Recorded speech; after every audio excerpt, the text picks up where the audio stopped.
In today's video, we are going to talk about the real estate stats from Ukiah in 2023.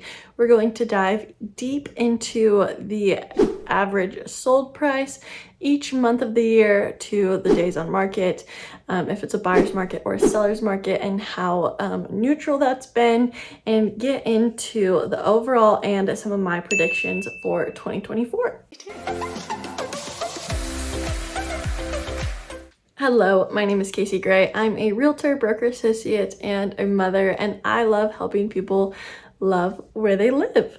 And today we're going to talk about Ukiah real estate stats, and we're going to dive deep into all of 2023's stats and just give you a little bit of a prediction of what I think might happen in 2024. So without further ado, let's get into it. So our main problem last year was just inventory, and it continues to be inventory. So in August, we had the most homes for sale, and that was 64 houses. And our lowest of the year was in February with only 39 homes for sale. And the month that had the most new listings was in July. So if you are planning to sell your house in 2024, take note of that and try to get it on the market before the rest of the world also gets their house on the market in July, and try to beat that and get it on by March or May at the latest to try to beat that rush and have less competition. And as far as homes sold, the most sales happened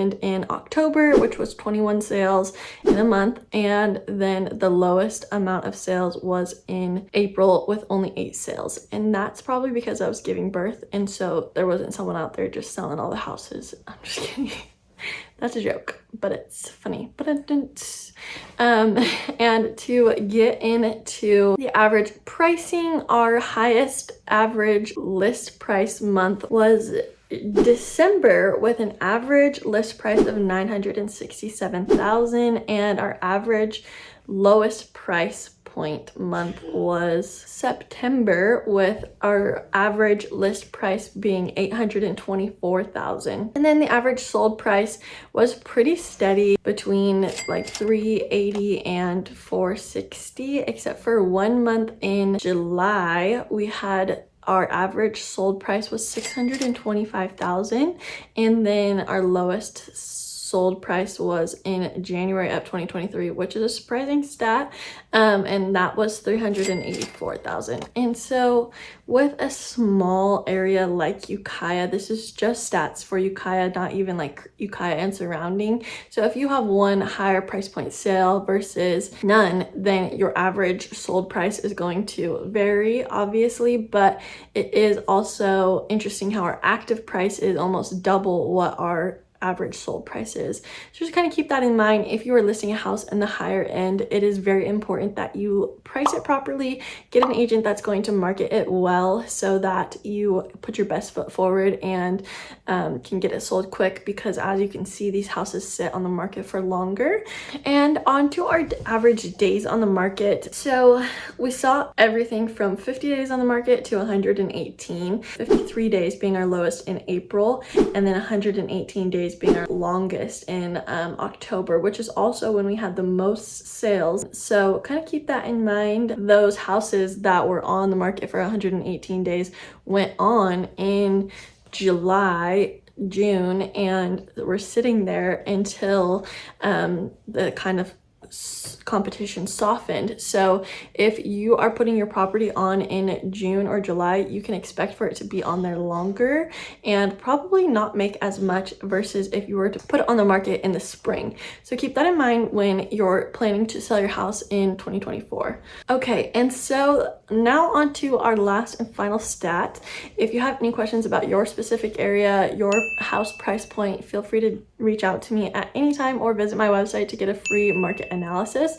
But this is months of inventory, and this is how we determine if it's a buyer's market or a seller's market. And so there's a lot of different people's mindsets and numbers and such, but 1 to 4 months means to me a seller's market. 4 to 5 months kind of means a neutral market, and then 6 months and up means a buyer's market.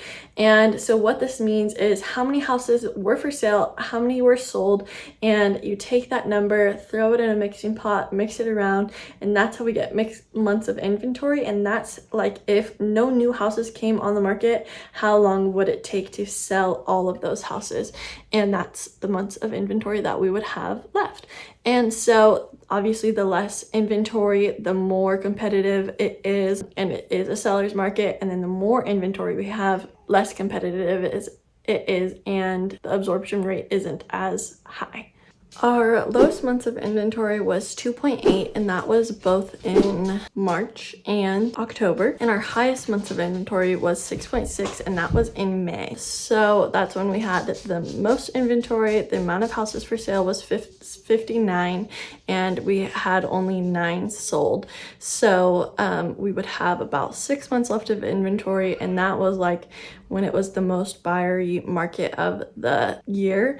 And that is also when we started to see interest rates climb and a lot of uncertainty and a lot of different things. So when buying a house, it's very important that you kind of follow the stats and understand when it's the right time to buy. But it's also very important to keep in mind what is important to you and what's going to work for you and your family and your needs. As far as 2024 goes, I think it will be kind of a shift towards a more neutral market, especially with interest rates coming back down. Prices are trending downwards as well. I think that gap is finally starting to close. Sellers aren't expecting to get 2022 prices, and buyers aren't expecting to get 2022 interest rates.